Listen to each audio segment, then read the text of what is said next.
I saw a marvelous bit of footage of a Taliban warrior who had his leg up on a pile of corpses, had one eye here, one eye there, every other tooth missing.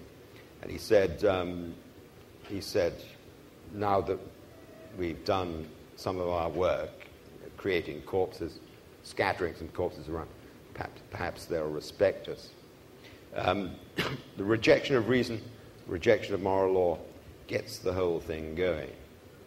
Except in the 20th century, because of modern history, communists in particular did want to give their most irrational actions the veneer of science, which complicated a little bit. I mean, it explains Lysenkoism, for example. And the same was true, of course, of the Nazis under Hitler, that science based on reason was denounced as Jewish science, quite literally Jewish Freud science. And the critics of arts and so on were also often denounced as that's Jewish stuff. But the kind of science espoused by Stalin, who took this complete hack called Lysenko, who had total crackpot theories about how to forge a new kind of agriculture out of sort of sheer human will and experiment and trying to grow different crops together which could never grow, but with the proper will they would, and so on, was to give a kind of scientific surface or justification for things which, of course, were utterly unscientific and utterly unreasonable. But they still felt the need to do this. And Mao went one step further.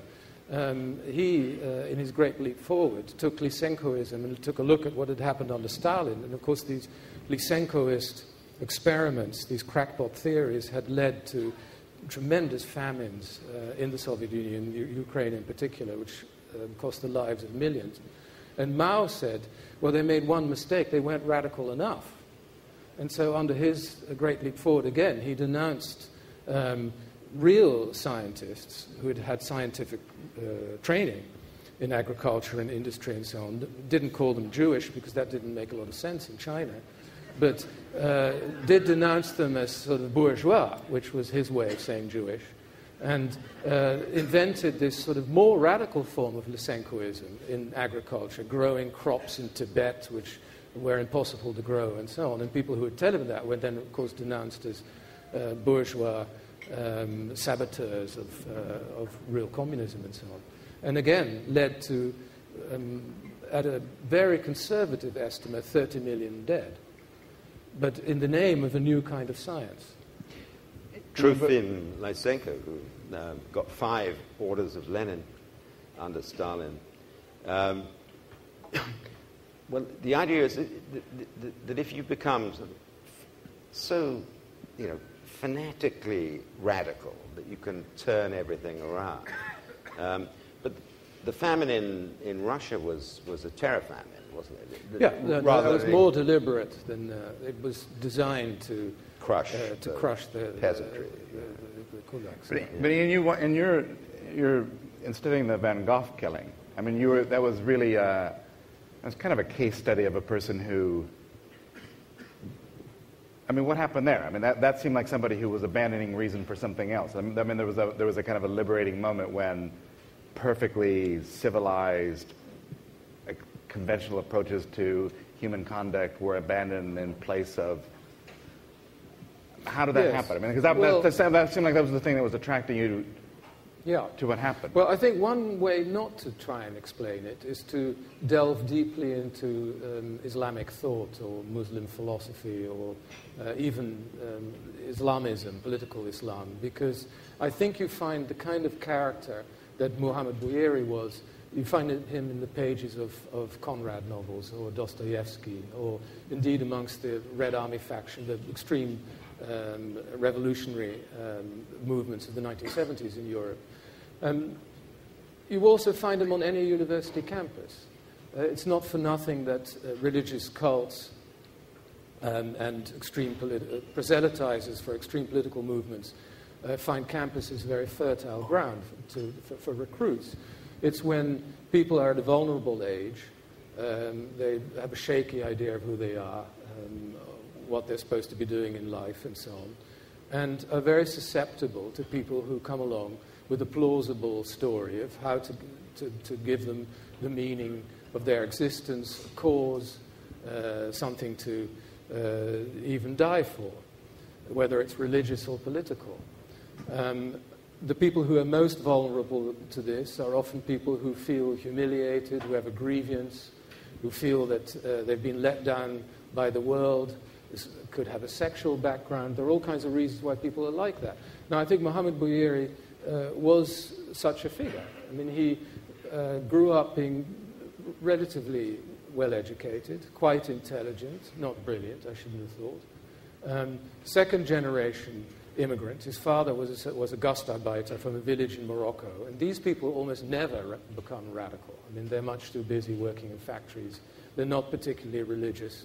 Islam to them are the village customs and so on. It's the next generation who are in between, who feel that they're out of touch, they have nothing much in common anymore with the village society of their parents, nor do they feel totally accepted by the country in which they were born and bred. And if they're young men with a lot of testosterone and a lot of uncertainty, they're very easily bruised, easily humiliated, and anything can trigger them.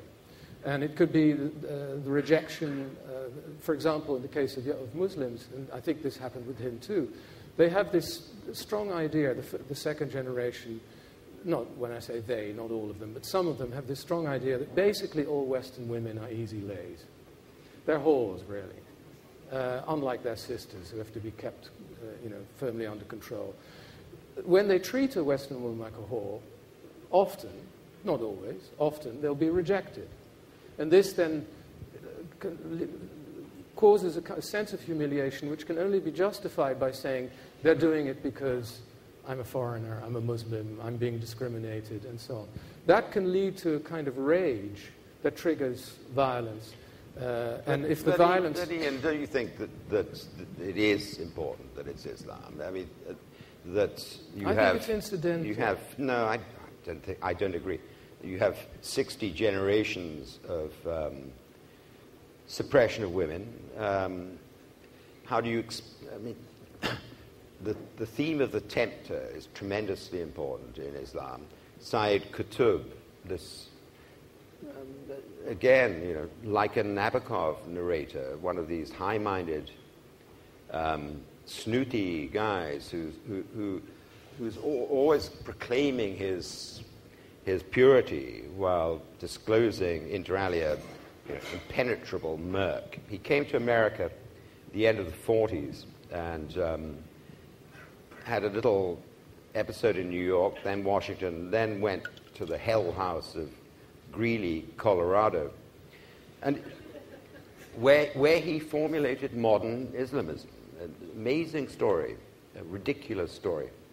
And the many incidents along the way, like he claimed he got almost raped by a drunken American woman on the boat from Alexandria to New York. I mean, no one knows what really happened, but apparently she was battering on his cabin door and he was barricading himself in. Then he gets, in Washington, he was hospitalized with lung trouble, and he said that the nurse with her thirsty lips, her bulging breasts, her swelling rump, in Colorado, a woman assailed that, this was 1949, early feminism, that sex is just a physical process, nothing to do with morality. Deeply, from this, he formulated the theory that Americans were unworthy of life, arrogant animals who would have to be eliminated. The last line in the Quran is a reference to the devil, where the devil is portrayed as the insidious tempter whispering in the minds of men. And it turns out in developed Islamism, in the political thought of this movement, that that's what we've all been doing for the last couple of 100 years, though we didn't know it, was creating a society for the tantalization of good Muslims. Yeah, they look at our society and they feel tempted by it. And this terrifies them. The sensuality of women, I think, is very close to the heart of all this. It's the thing they can't bear about modernity is the equality of women.